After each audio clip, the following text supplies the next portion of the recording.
go. You're getting all wrapped up. So this baby is about 5 minutes old. Yeah, welcome to the world, little one. And the lights just went out. And there's no more light here in the hospital.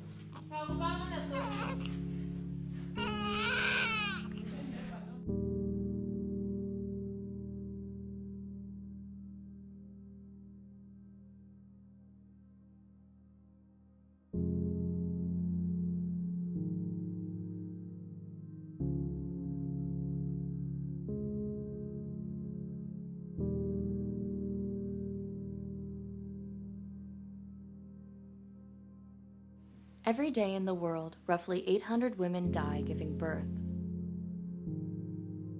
Most of these deaths occur in poor countries where access to the most basic necessities is scarce.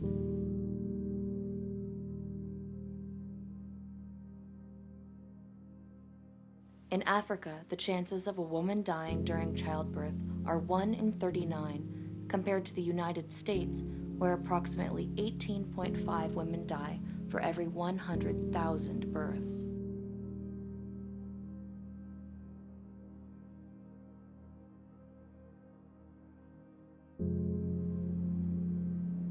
In 2008, Dr. Laura Stachel traveled to Nigeria to find answers about maternal mortality and how it could be lowered. I was invited as an obstetrician to go and observe what was happening inside the delivery rooms and inside the hospitals in northern Nigeria as a way to work with Nigerian doctors and researchers on ways to approach maternal mortality and lower the very high rates of maternal death there. She found many state hospitals were running without reliable electricity. The lack of electricity meant that at night there might be no light whatsoever, and the only available light could be candles, or it could be a flashlight, or it could be a kerosene lantern. But it wasn't adequate light to illuminate a whole room. And so if a woman came in with complications, it was very challenging for the nurses to be able to identify exactly what was going on. One of the stories that I heard from a midwife in Nigeria was absolutely heartbreaking. She was caring for a woman who had a very complicated delivery. After hours, the woman was able to deliver a baby, and the woman ran out to tell the family that there had been a successful delivery, and she was beaming and so excited. I cleaned her and covered her. And as she took care of the baby and washed it, she was using her flashlight. She then turned her flashlight towards the mother. I came back to see how the mother is doing. And realized that the mother was in a pool of blood. That's when I realized the woman is dead already. And from there, I noticed her clothes soaked. Everywhere was blood. She bled and she died.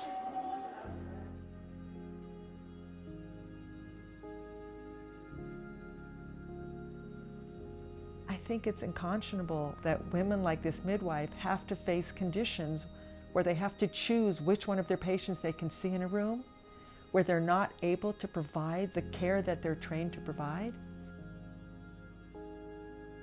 It's really horrible, because more especially we are dealing with taking deliveries, that you must have to have a good light for you to perform your function normally. When there is no light, anything can happen, because you are dealing with two lives.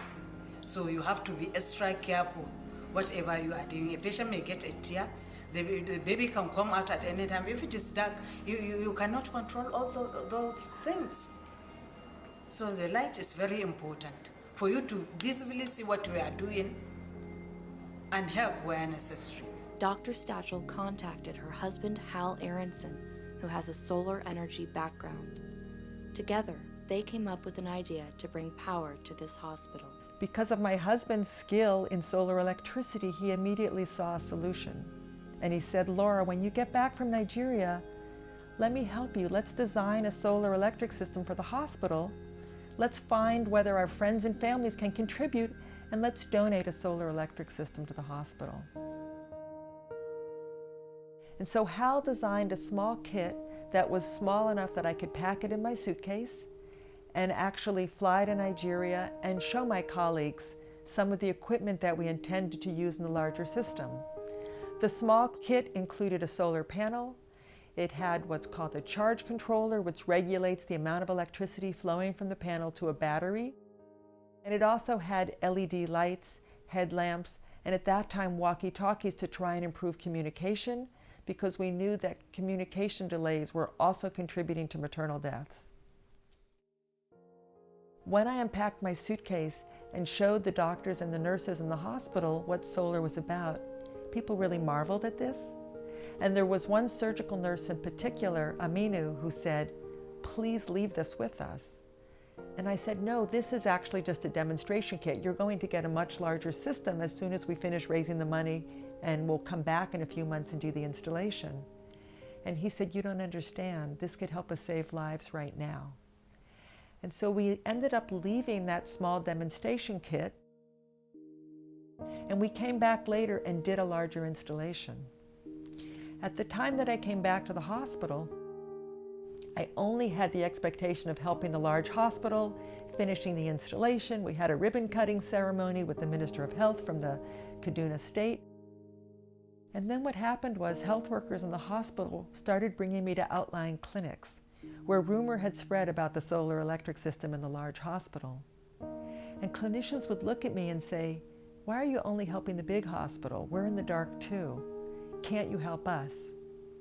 And so it occurred to Hal and I that perhaps that demonstration kit that we had used for the large hospital could be modified to become a small kit that I could bring back to clinics each time I returned. The portable solar suitcase was born.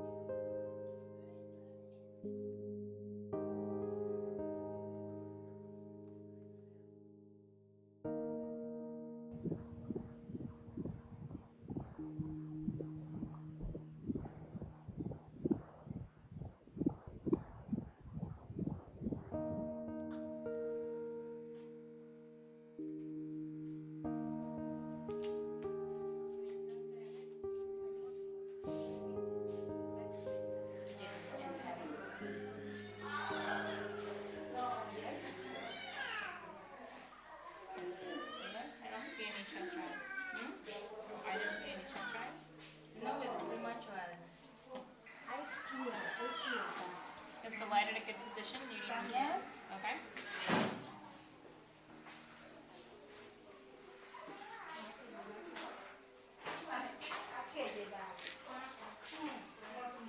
The lips. And color. Yes.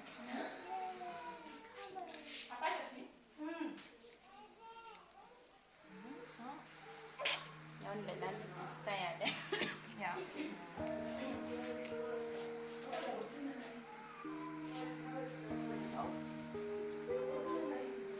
She's breathing on her own. Look at that. Yeah, it's really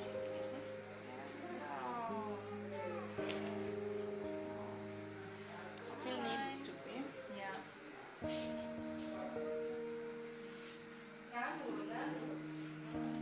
So this is an amazing time for We Care Solar and Safe Mother, Safe Babies. Jackie, what are your thoughts? Amazing solar suitcase. Look at this light. How hard would it be to do this in complete darkness with flashlight? Today, the solar suitcase is manufactured by Morgan Royce Industries in Fremont, California. Welcome to Morgan Royce Industries. We have the pleasure of assembling the We Care Solar suitcase. We spend maybe 3 to 4 months planning the materials and acquisition of all the materials to be received at Morgan Royce. We then kit these units to the floor with a complete document control package for planning and execution.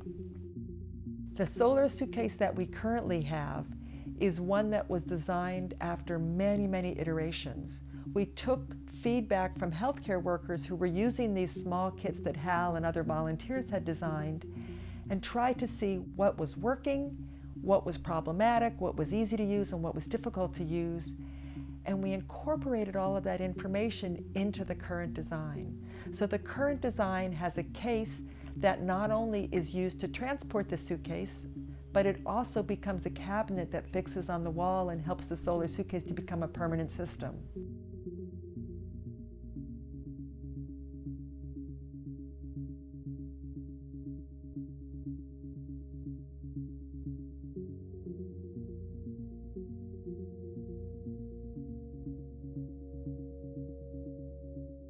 I never imagined what the journey was going to look like when we embarked upon this journey several years ago. Initially, we wanted to help one hospital, and then several clinics, and then several more clinics.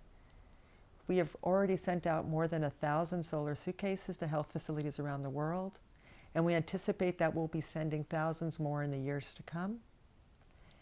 And even though there's been tremendous sacrifices, and I probably have a life that not many people would want to have in terms of all the hours that we work, I probably work just about every day of the week and have really forced my family to make quite a few sacrifices in order to accommodate a mother who's pretty busy all of the time. It's given me a real purpose in life. It's allowed me to meet incredible people, from people at the United Nations and the head of World Health Organization to the most incredible midwives working in a clinic that takes 11 hours to drive to, or takes me getting on a canoe trip and then walking for an hour. Wonderful people who I never would have had an opportunity to meet. And the fact that through We Care Solar, we get to give people the gift of light, which actually becomes the gift of life, is an absolute honor. I feel honored to meet these people.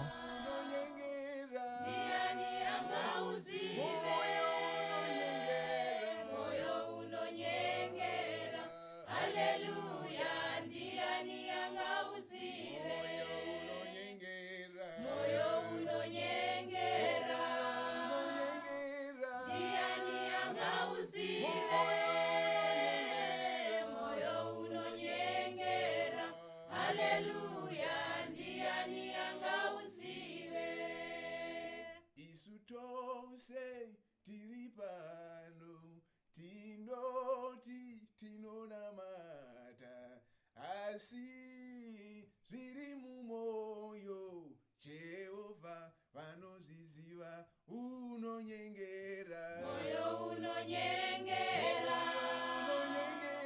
Tiani angauzive moyo unonyengera Hallelujah Tiani angauzive. Today is the happiest day in my life for this night. Really? The happiest day in my life. Tell me why. The light. Why is it making you so happy? Because today we are free from darkness.